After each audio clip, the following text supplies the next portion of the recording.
Hello, ladies and gentlemen. I'm Professor Ricardo Brito, and it's a pleasure to be here with you for the final day of our Global Management Week 2023. This year's themes are Globalization, addressed in the first day, Climate Change, yesterday's panel, and the impacts of AI on business, which is the topic of today's discussion of our guest experts. And today we will explore how artificial intelligence is transforming companies and careers. Remember, if you want, you can participate in our Q&A session by submitting your questions in the chat, all right? And the registrations to participate in the Artificial Intelligence Project competition are open. Assemble our group, participate in this challenge that has prize of more than $200,000 in scholarships for international executive programs. The application deadline is October the 6th, all right? Check the competition rules for more details. Today, we have 4 special guests who will talk about the transformations caused by the advancement of artificial intelligence in companies and how this has transformed business and careers. Let's meet this team of experts who will be joining us today. First of all, we have with us Professor Julian Espinosa from California State University Northridge. Professor Espinosa is the founder of the marketing podcast Pepe Digital, co-founder of CISO, and adjunct professor at California State University. Thank you very much for being with us, Professor Julian. I'm very grateful for the presence with us today of Professor Astrid Kiel, Director of MBA programs at the University of Laverne.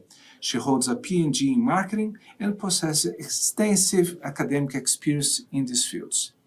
Professor A. Rand is professor at SUNY State University of New York at New Paltz. Thank you very much for your participation. Professor A. Rand has a PhD in mathematics with research in the areas of machine learning and the Internet of Things. Last but not least, we have with us Professor Terence Tse, PhD in management studies and professor at Hoots International Business School in London. Professor Tse is co-founder and CEO of Nexus Frontier Tech, a London-based technology company specialized in the development and integration of AI solutions. He is also a business consultant and co-author of the AI Republic, Building the Nexus Between Humans and Intelligent Automation, an international bestseller on Amazon. Let's start now our discussion with Professor Ren. Before we talk about practical applications of AI, let's start from the beginning. Professor Ren, how would you define artificial intelligence in the context of generative AI? Hi, I would like to explain a few terminologies that is really hot and trendy right now. For example, artificial intelligence, machine learning, and deep learning. Let's start with machine learning. So machine learning usually are more like providing projections, predictions when we feed a model or an algorithm some data. And the interesting thing is the more we feed them, and the more capability that this algorithm can give us better estimation. Within the machine learning, actually, we have supervised machine learning and unsupervised machine learning. It depends on how much the expertise in this task involved in this algorithm design. So this machine learning is a subset like this. And within the machine learning, there's another subset that's called deep learning. In general, deep learning studies neural networks. And it provides conditional or unconditional relationship between the nodes, just like to study how our brain cell works. So we can tell machine learning is bigger and its subset includes deep learning. So actually, the artificial intelligence is a bigger set that contains machine learning. And also it has some other components, such as natural language processing. So for example, it is one of the functions that ChatGPT has. Another example is like image recognition. So we see those examples everywhere. So one of the famous examples is In the hospital, doctors will use those kind of AI application or tool to help them as a second opinion to read X-ray images or MRI images. For example, a patient, do they have lung cancer or any shadow within the image? Those kind of AI tools can help them. Yes, this is part of artificial intelligence application. And you can see AI actually is the biggest site that includes all those components. So this leads to my preferred definition about artificial. Currently, different people have different suggestions or recommendations. My preferred is artificial intelligence should be at least matching the capacity of a human being. Thank you, Professor. AI is probably the most disruptive technological innovation in our lifetime.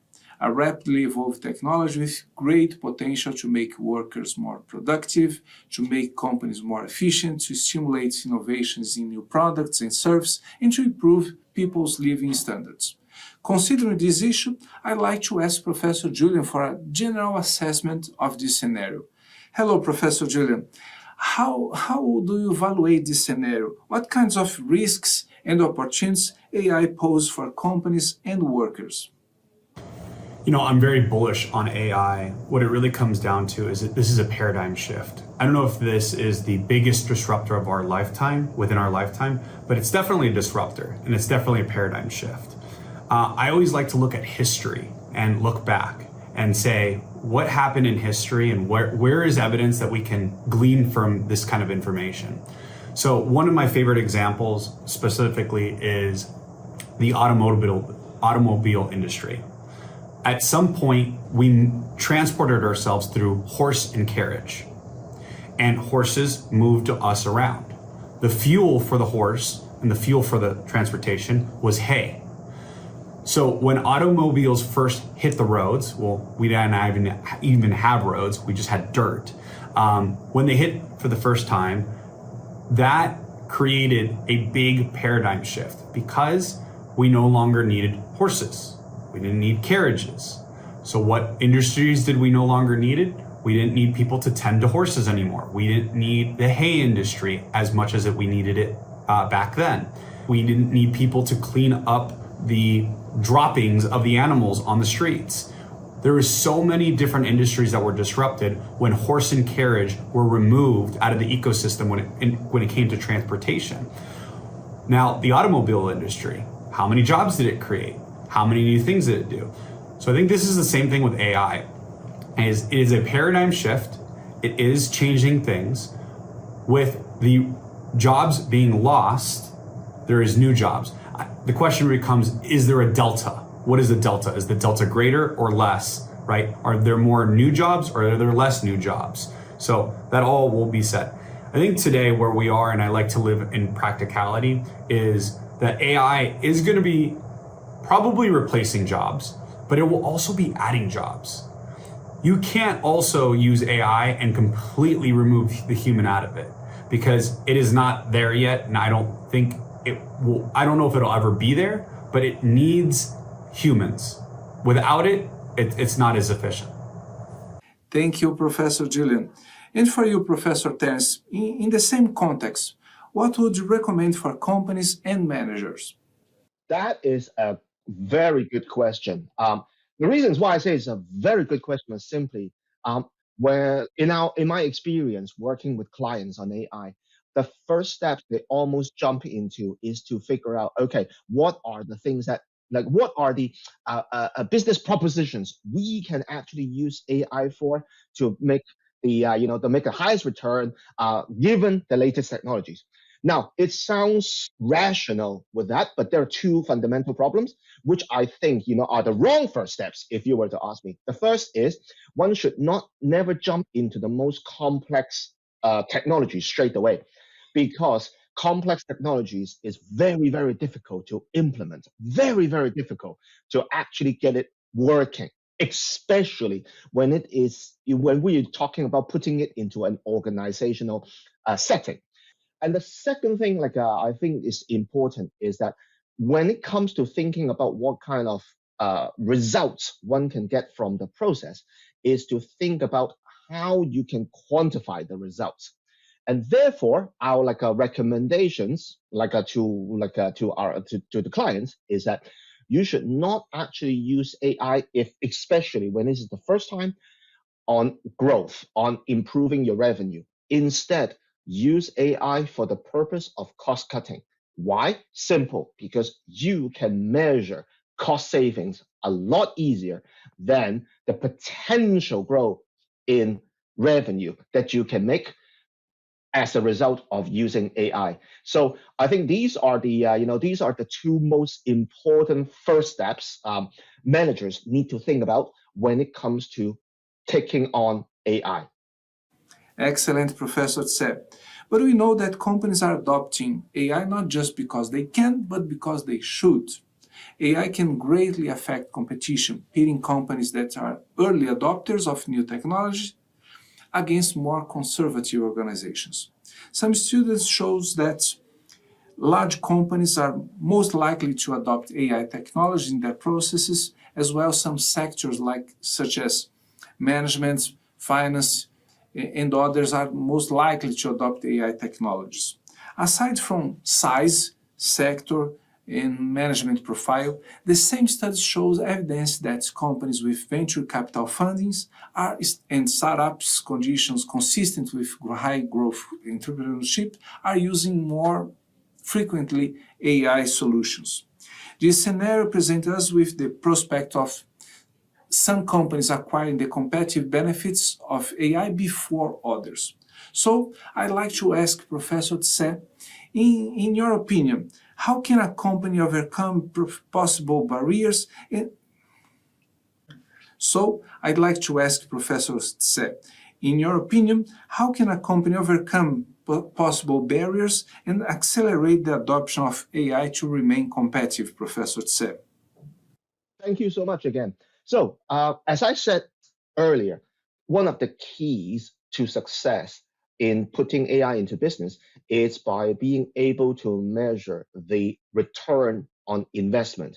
So, if you look at a very simple formula, right? Return on investment. The key to success is to make sure that you can measure the return, right? Because the investment, you know how much you are going to pay for the development anyway.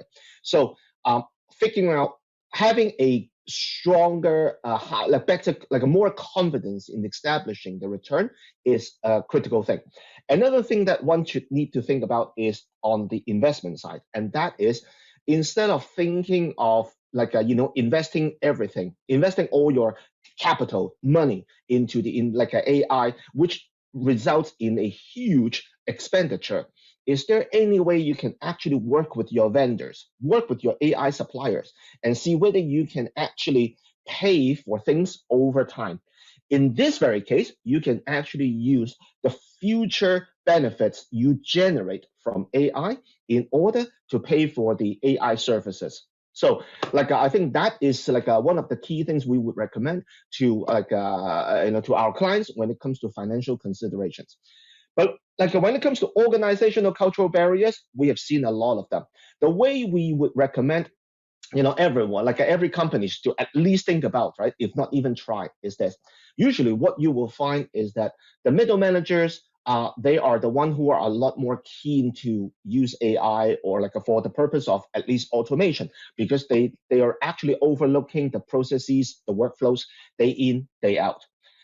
One of the biggest problems, believe it or not, still is that when it comes to the higher echelon, the higher ranking officers, especially when it comes to the C-suites, they would have a lot more resistance. They would have a lot more hesitations when it comes to using AI.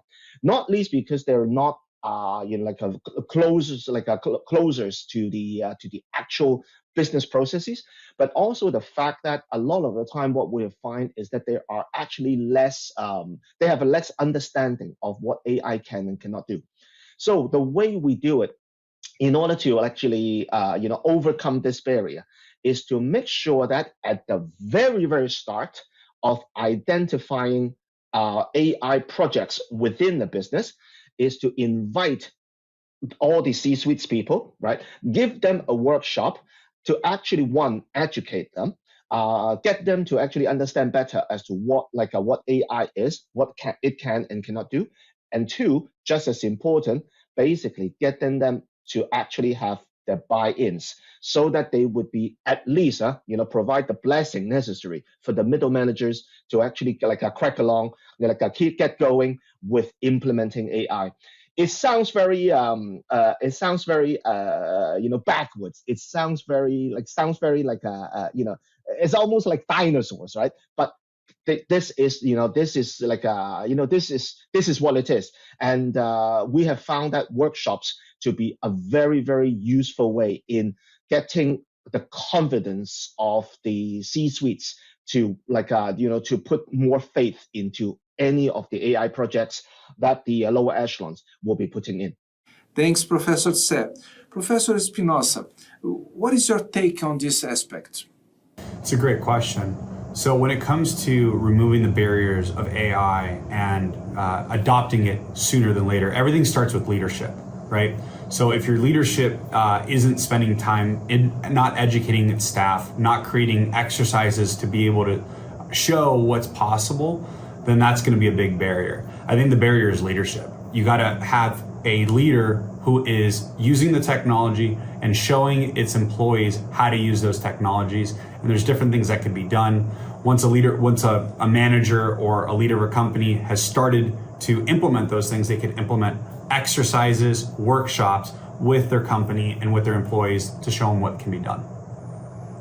Thanks, Professor.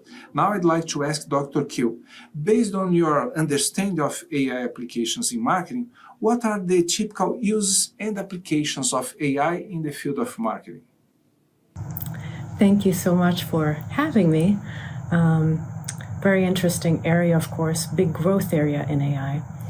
Though it has been extensively used in marketing, specifically in online retailing and in advertising, online content creation, social media. So in online retailing, we see already the use of AI in all sorts of chatbot applications. I'm sure you've chatted with a chatbot, and those are not just automated systems, but also enhanced by AI. And then we have those personalization systems. Those are the ones that recommend products to you or personalize the website to be suited to your particular liking or your device and so on and so forth. So with recommendation systems, they use your past purchase history, your browsing history, your wish list to recommend future products that you may perhaps enjoy based not just on your own purchase history, but also other customers who are similar to you. So AI has also already had those applications.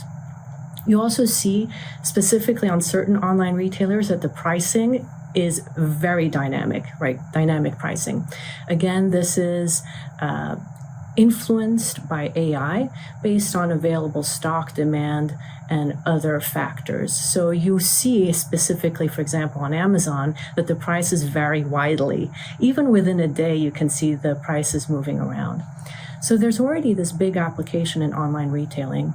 And there's another big application with social media and content management and content creation. So you see, for example, a lot of the Google ads and other ad systems such as Bing, they have help for you in terms of keyword research, in terms of analysis of competitors, in terms of content that you should potentially consider creating a blog out of. So there's a SEO research and so on that is assisted with AI that can help marketers better communicate their value to customers. You may also have seen in Hootsuite or other social media platforms that they provide advice on when to best schedule your posts. And again, this is another sort of AI application. Thank you. And in your opinion, what are the potential challenges of AI applications in the field of marketing? So one of the challenges, of course, is you may have noticed that I was talking about online retailing, online content creation, online advertising, those industries that were generated or adopted the online environment early on have an inherent advantage in terms of the application of AI compared to other industries who may be more traditional, may not have that online exposure, or smaller businesses that don't have that infrastructure. One of the biggest barriers to adopting AI is actually the lack of infrastructure. And this can be hardware, software, human know-how that is able to implement and make the best use of AI. There's some other barriers that are kind of not just marketing specific, but are more widespread, I would say, and that's the issue of data. AI is best performing and learns best, of course, when you have vast trove of high quality data. So it's not just about the amount of data, it's also about the quality of the data and the recency of the data. So feeding in, collecting, developing the systems so that you have them going into your AI to learn is one of the other challenges that many businesses are currently facing. Associated with this data is the concerns regarding privacy. And in certain countries already, there are regulations related to privacy issues with AI. So if I recall correctly, Italy has banned ChatGPT due to privacy concerns. And of course, that's a potential that we need to keep an eye out in terms of regulation, which typically lags technology. So this illustrates some of the risk that companies are exposing themselves to when they are adopting AI. The AI generations of, say, logos, content, and so on are not protectable at the current moment. So the Copyright Office says that a logo generated by AI, well, you can't protect that. An image created by AI is not protected, which means that you can use it, but so can your competitor or anybody else.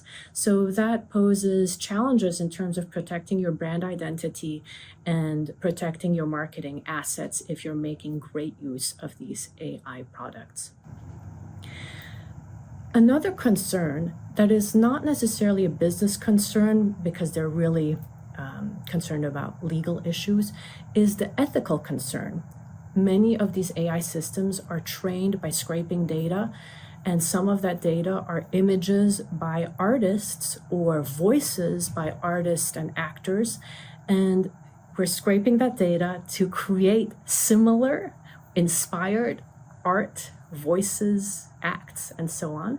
But those original artists are not getting compensated because individuals and companies are using these AI systems. So there's kind of this long-term concern as to whether AI will end up eroding the creativity because artists are not being compensated for their work. So that is kind of more of a long-term and ethical concern that may not be the most top of mind, perhaps, for many businesses. Also, kind of now diving in a little bit deeper into marketing, some of the content issues that may be relevant is currently Google is watching out for AI content. And that means in terms of SEO, in terms of search engine optimization, content created by AI is penalized. So content created by humans is elevated in terms of search engine optimization. So there's always this advantage in elevating your content by first using some AI, but then adding that personal human touch so that it ranks well on search engines. I'm trying to think of some other challenges. Some other challenges in adopting AI, of course, is the potential lack of connection with customers. AI really excels at the kind of big data, big aspect of it, and less so at developing those personal connections that are so valuable to customers. So that may be another element as to why it's not the most adopted, perhaps, in certain areas of marketing. Thank you so much, Professor Astrid. We know that the impact of AI on jobs can vary depending on the type of tasks the work has to perform. In some positions, for example, AI can automate the role previously performed by the worker, while in others, AI can increase the worker's productivity. I'd like to talk to Professor Julian again from a human resource point of view. How can an HR manager evaluate positions and plan the expected changes in this sense, Professor? Hiring is one of my favorite subjects. Steve Jobs talks about this a lot. Hiring is one of the most important skills that you can have as a leader of a company, as a founder. And so how to introduce AI and hiring, I think is beautiful. It makes so much sense to me. So what I love about that is whenever I hire a new candidate or whenever I'm interviewing candidates, we always provide an exercise. Whether that exercise is something written, whether it's something that happens during an interview process, we always do exercises. We want to see how people think. We want to see how people would act in a particular scenario and what kind of skills and knowledge that they can bring. Maybe we're trying to hire and we're realizing that we're looking for someone that we didn't even realize we wanted, right? Giving people opportunities to being able to show what they're really capable is beautiful. So that's hiring across the board. Now, when it comes to AI, just add that in. So when your team is onboarding or you're looking to identify candidates, provide an exercise. This happens a lot with software engineers. Software engineers are given a task and the person is monitoring that task at hand. So that would look like something like a screen share, right? You're sharing a screen, you give a scenario or a task to a candidate and you ask them to use AI, a chatbot, to essentially come back with you and you want to monitor their prompts. I think the big thing in AI right now is prompts. Are you having the most effective types of prompts? What types of prompts are getting you close and closer to the best result that you're looking for? So monitoring that process. We actually haven't even done that yet, but as this gets bigger, that's something I'm going to start implementing as well. Thanks, Professor Julian Espinosa. Professor Terence Itse, what about you? What would you say to an HR manager in terms of their preparation for the changes expected with the AI adoption for companies? I believe that AI is in itself is just a technology, is nothing more than a tool. It is essentially a hammer, like a hammer by in itself does not really do anything or doesn't even work, right? In order for the hammer to actually perform its function, its main function, i.e. hitting a nail, you do need a human being to actually use it properly. Not me, I'm not a DIY man, but in the hands of someone who is more skillful than me, the hammer works perfectly well. Same thing applies to AI. In order to get the most benefits out of AI in business, the key is to think through what are the things that you can perform well with the tool, the AI, the algorithm, and what are the things you can actually do well with human beings. So, for instance, if you are if you are using AI for a document reading, okay. What happens if it is a document that is fairly easy for AI to read, right? So that you can use AI to read. However, if there is a document that is not really standard, right? Exceptions. AI, no matter how you trained it, you won't be able to take in a lot of exception, or at least not in a cost-effective manner. And therefore, what you should be doing is using humans to make sure that one, the exceptions are taken care of because AI cannot. And two, humans will be able to teach the AI what we call data annotation to improve its ability so that next time when it sees sort of exceptions, it will be able to actually process it by itself. As I said, the key then is to make sure that you have got humans working alongside the algorithms to make sure that you can reap the full benefits, and that is what people call humans in the loop. And I do strongly believe that human in the loop is one of the most underrated, one of the least understood aspects when it comes to putting AI into business. Yet it is one of the best way to guaranteed return and the benefits you can extract from using AI within a business setting. Thank you very much. It is very interesting to think about the best way to develop and have qualified professionals to manage this information. Thank you very much for this idea, Professor Terence. Professor Espinosa, what would be your recommendation for an entrepreneur? How can an entrepreneur get involved in this new chapter of business reality? When it comes to startups, you're in the building phase. There's so many things that you need to do as a startup to get things right. And with that, there's a lot of thinking that has to go into it. The beautiful thing about AI is it does a lot of the thinking for you. One of my favorite things has been when I'm onboarding a new role or a person to our team, asking the AI ChatGPT, I just ask it, hey, I want to onboard this particular job role within this type of company. Can you give me a rubric on the best way to onboard this person? And it gave us like 10 things on the best way to onboard it. And we literally used that fabric and we literally used the foundation of how it asked us to do it. And it was perfect. It was absolutely incredible.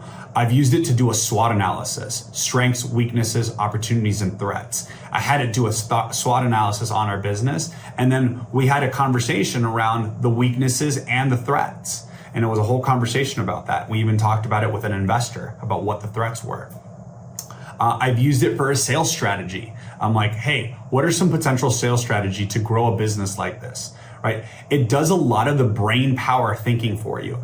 It doesn't execute, right? So you still need to be able to execute, but it does a lot of the thinking for you. And I think that's what speeds a lot of things up. I can get so much more done in a day when I'm using it. And that's the beauty behind AI and startups. Excellent, Professor. Thank you very much. Professor Ren, we know that companies adopt AI for several reasons: to improve the quality of their products or services, to update existing processes, and to automate existing processes. Thinking about a company that is taking its first steps towards adopting AI, I'd like to ask, what would be your recommendation for an entrepreneur or a startup CEO? In terms of advice or suggestions for startups, I would say I have two parts. The first one will be what's the routine or procedure that, in my opinion, a startup should think about. So the first step is to define the market. So as an owner of a startup, I would say they need to think about who they are helping, who they are interacting with, who they are working with.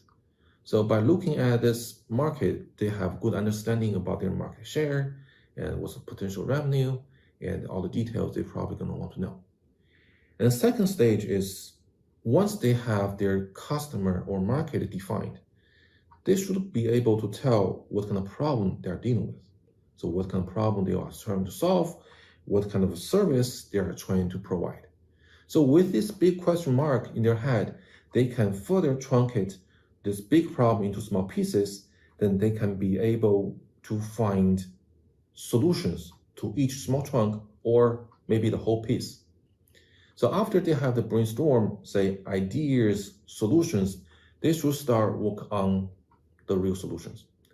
Then after the solution is done, they should have the, say, prototype or demo. After this demo or prototype is ready, they need to do testing or boosting about this product. It's not really just running it on their server, but also send it to customers and find real feedbacks. So after this time-consuming procedure and also even costly procedure, they will really receive feedback from the customers. Then they can do adjustment and even fix things they find in this procedure. So sometimes they have to go back to step 2. Maybe something's wrong with the problem they defined, or maybe step 3, the solution they designed were not perfect. There are things to be twisted or to be fixed. So this is the routine that I suggest. Thanks, Professor Ren. Well, in light of the context we are discussing today, we also need to put ourselves in the shoes of a young manager, someone who is starting their career in business management, in marketing, and is confronted with the need to adapt to this new generation of generative artificial intelligence. Professor Astrid, what would be your final recommendation for a young manager or entrepreneur who is preparing himself or herself for these tasks? I was watching a video a few days ago, and it postulated that the ones most at risk were the ones starting their careers, because the power of AI is in the automation and kind of doing sometimes the simpler things that are often given to younger or newer individuals in the workforce. So to me, the biggest thing I recommend is to experiment with all of these tools. Experiment, experiment, experiment. Many of these paid tools that are actually incredibly expensive, which is another barrier to adoption, they have free trials. So make use of those free trials to really play around with these systems, see what they can do, see what they cannot do. That is the first thing I recommend. There's also a couple of training, or I wouldn't say training, but good literature provided by Google and Microsoft that is useful to keep on top of, to know about the latest developments, know what they're working on, what is coming up. That's also a really good idea to be on the cutting edge. The third aspect is to know a little bit how these systems work. These systems work best when you have more and more precise prompts. So if you just ask, for example, the free version of ChatGPT, tell me about computers, well, it's not going to be super valuable.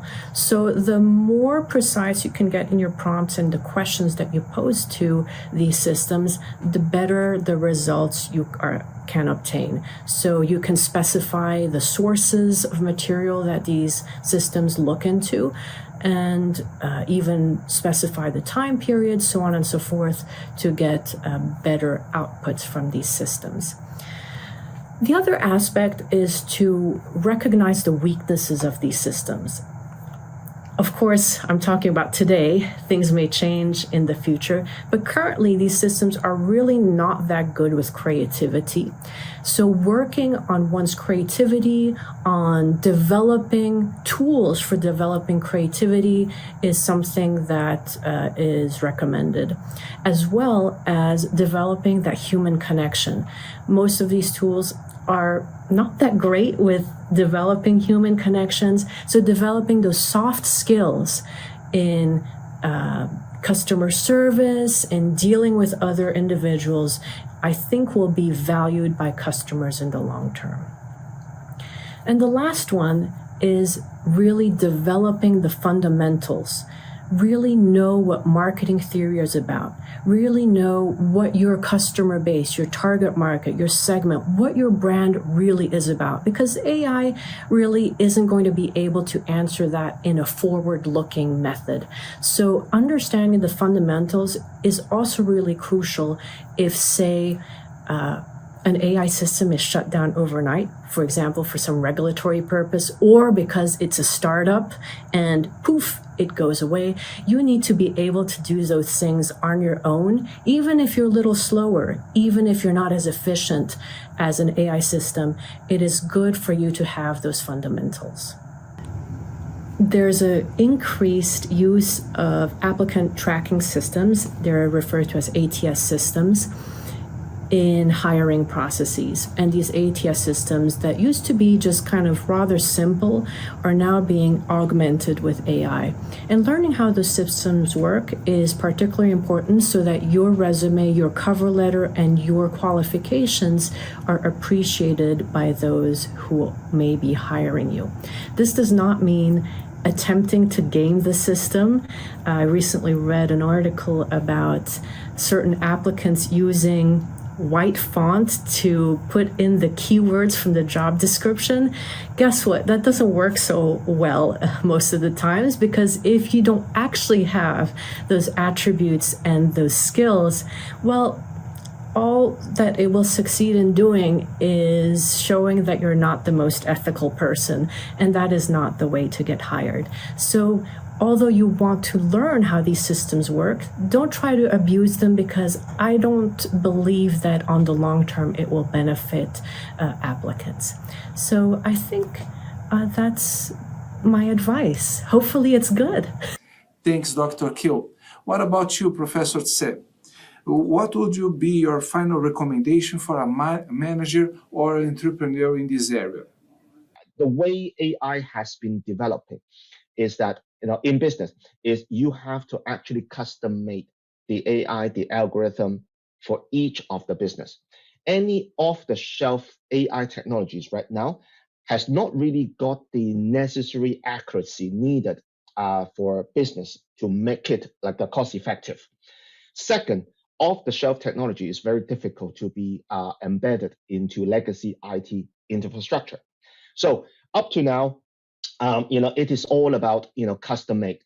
However, with the arrival of generative AI, or simply Gen AI, one of the surprising development is that Gen AI is gradually, because of the way it is because of the fact that it is trained on a huge amount of data, it is becoming something called a foundation model, which basically means that, going forward, for any entrepreneurs to be thinking about entering the IT scene, right? One thing to think about is, if Gen AI can actually serve as a big model, right, for a business, right? The fact is this: one is that custom-made model will be very, very different, in the sense that instead of building a bespoke system for a client, what you will be doing is taking on the Gen AI and then reshaping a little bit of it, right? And therefore, allowing it to create an algorithm to perform a very specific task. This, in the IT, in the AI world, is called prompting. So you can essentially prompt a big foundation model that is already trained for the purpose of completing different tasks. What I think entrepreneurs should actually think about, at the very least, is, think much less about, okay, I am here to actually help companies to build a big model, thinking about what kind of big data they will be needing in order to train a model for them. Instead, I think it will be a very, very beneficial to explore. Okay, how can I leverage Gen AI as a foundation model, and what kind of services I can provide when it comes to prompting, like a fine tuning the foundation model in order to help business clients to succeed. I think this requires a different understanding of how AI works, and two, it also requires entrepreneurs, people who are thinking of doing a startup, trying to offer new services, thinking about how, what are the new possibilities, what are the new business opportunities out there when it comes to this. And I think, the sales effort will be very different from the traditional bespoke approach to AI. The funding possibilities will also be very, very different. It essentially opens up a very, very different, if not a bigger world of AI possibilities for entrepreneurs. Thank you so much, Professor Tse. We have a very challenging scenario for the business world and careers. In the coming years, some professions will disappear, as countless others will emerge.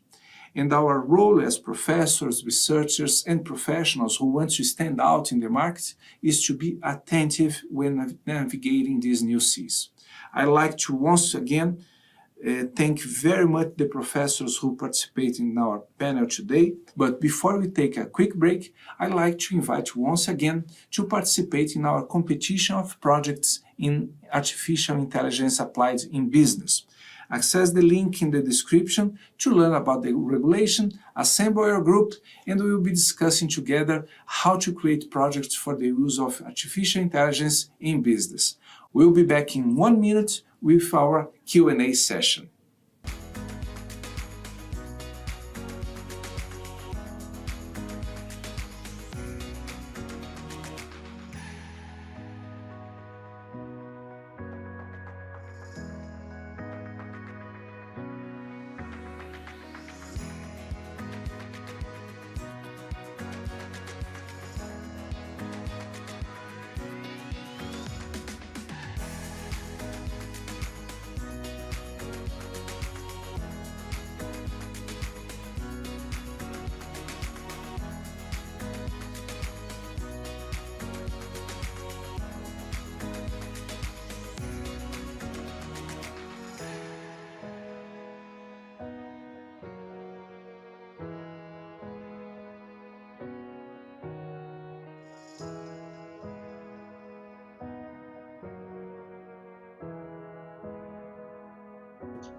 Hello, we are back here for the Q&A session of what's the third and final panel of discussions of the Global Management Week 2023. On the first day, you remember we discussed the current perspectives of globalization. Yesterday we talked about climate change, and we are trying now to understand what are the potential impacts on business of the new generation of artificial intelligence. Anyway, three complex and important topics for which we were fortunate enough to have the support of great experts to discuss them with us. Thanks again for the presence of the invited keynote speakers. Thank you very much. And especially, I thank you for your participation, you who follow us through our YouTube channel. I'll start by answering the questions sent in advance, and then I'll go to the ones that are being sent now via chat. A lot of questions. And the first question comes from Afghanistan. Mr. Mohammad Yassin Karizada asks us, what are the potential social and economic implications of widespread automation and job displacement caused by AI? In the same line of thought, Mr. Kingsley Baofagama from Ghana asks, what measures can company implement to facilitate a seamless shift for their employees and mitigate the risk of job loss resulting from the growing automation driven by AI? Well, I have chosen these two questions to open our Q&A session for a very specific reason. It's very common for discussions about emerging technologies to incite concern that machines will replace workers and increase unemployment, worsening the people's life conditions. Well, that's not true. What actually happens is the exactly opposite. When a new technology is created, increasing the productivity of labor, more wealth is produced, and more consumption it promotes. Today, people consume many more products, many more services than they did 30 or 50 years ago. Much more products and services than 120 years ago. And why? Well, this increase in consumption has led to an increase in the income of workers worldwide and the improvement of the life quality. An increase in life expectancy is the expected result. New technologies provide exactly this.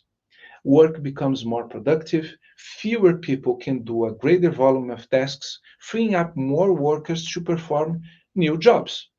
Of course, the person, the specific individual who exercised a job and was replaced because of a new technology will have to because of a new technology, this person will have to reposition himself in the labor market.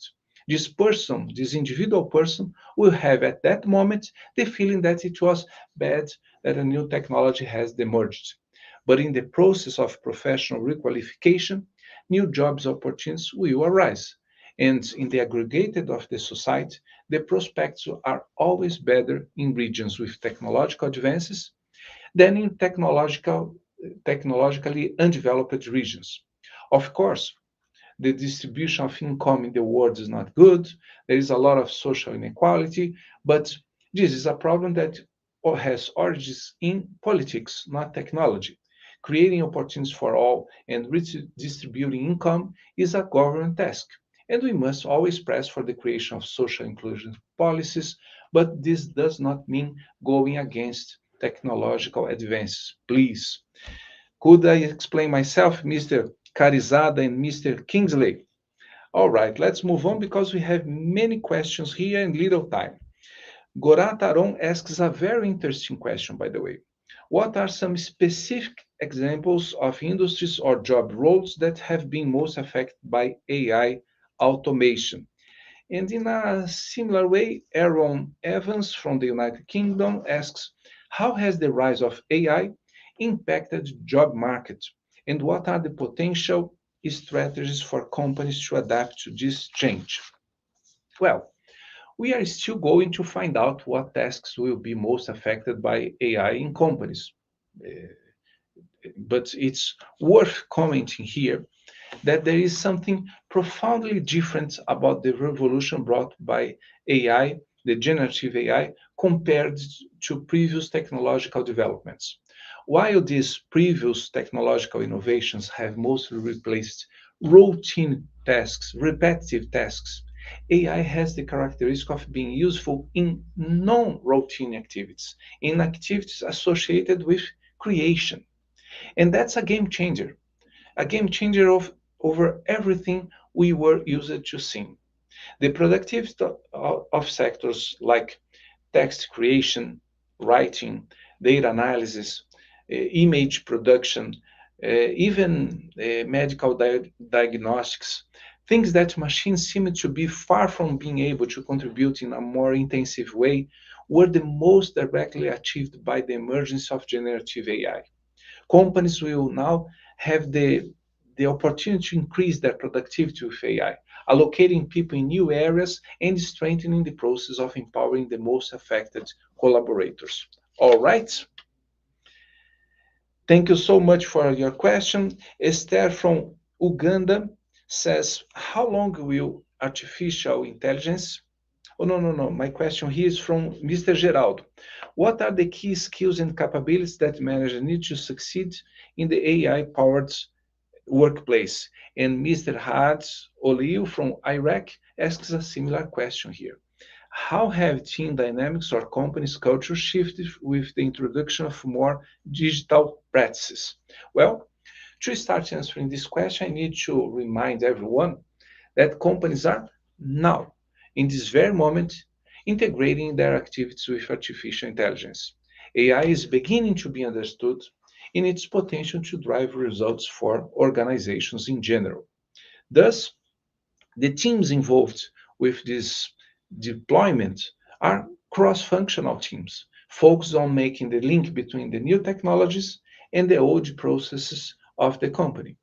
That said, the key skills needed for managers to succeed in using artificial intelligence tools in companies are associated first with the ability to lead cross-functional teams, teams that merge people from different areas and different backgrounds. Second, it implies the ability to exploit functionalities of AI, considering that these functionalities are still little known and most of possible use of AI have not even been discovered yet. We are not talking about someone specialized in AI, but someone very familiar with the possible applications of this new technology and at the same time familiar with the company's process in general. All right. And a third and final element that I'd like to bring to this answer is the ability to manage the, the change, considering that often cultural changes are much more difficult to implement than technological changes themselves. All right. Thank you for submitting your question. Now, Esther from Uganda asks, how long will artificial intelligence take to have an impact on the African continent? And in the same vein, Kwan Ashiapong of Ghana wants to know what are the positive and negative impacts of AI on business in Africa. Very well, Esther and Kwani Ashiapong, thank you for being with us. Certainly, artificial intelligence has already reached the African continent, and it's already generating positive benefits for companies in general. There are thousands of apps available in app stores that use AI to improve customer services. But they are silent. They don't say, "Well, I'm AI." You gotta search a little bit more for what's already being used in your region. Millions of African consumers are already served by online sales centers that benefit from AI to better serve these consumers. You have probably talked to an AI software, and if you haven't, at least you have had your conversation followed by an AI software so that the advertisements for the right stores get to you. The time is now to deepen its use, using more functions in more companies, increasing labor productivity, and generating more wealth on the African continent and around the world. All right, Esther and Kwame. And now we'll try to answer some of the many questions we received during the chat, starting with the question sent Mr. Michael Bart Apia.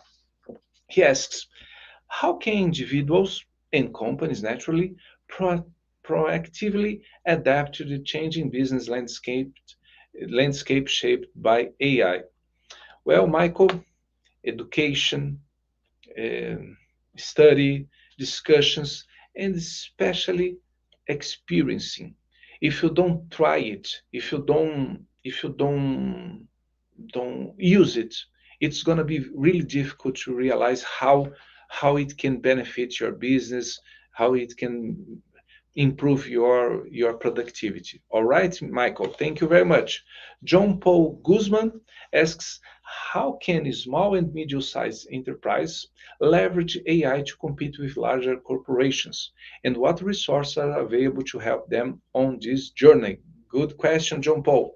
Well, it's a fact that most AI solutions have been used initially by larger corporations, but small companies understand that AI requires investments, and they are partnering up with other companies. They are creating associations, consortia, other ways of being able to enter in this new moment of the technological development. All right, John Paul Guzman, thank you very much. Kender Kumar, I'm speeding up here because we are getting running out of time. Kender Kumar asks, how can companies address the talent shortage in AI and upskills their existing workforce? Well, let me get another question to answer together. AI offers wide opportunities for business, so it's a risk. So as it's risky. How business will be able to mitigate AI risks? Well, Kender Kumar, Tara, Kita, thank you very much for your questions. First of all, you need to promote education in your employees. You need to educate them, promote the usage of AI generative tools, things that will give the people the opportunity of use it, try it. There will be mistakes. There will be more mistakes than success, but this is how a company can learn. And of course, there are risks in trying new things. Tara Kita reminds us this, and this is true. There are risks, but if you stay uh, paralyzed, if you don't move ahead, if you don't try, you'll be left behind by your competitors. All right. So we are now done. Thank you very much for your participation in this Global Management Week 2023. Don't forget to sign up the attendance list. Follow us in the social media, and it has been a pleasure, an honor hosting this event for myself. I hope that these discussions have opened your eyes for new opportunities, and I'm looking forward to seeing you in one of our programs around the world. Get in touch with us to know the programs that we offer in the US, Europe, Brazil, and other countries. Thank you very much and enjoy the rest of your day. Bye bye.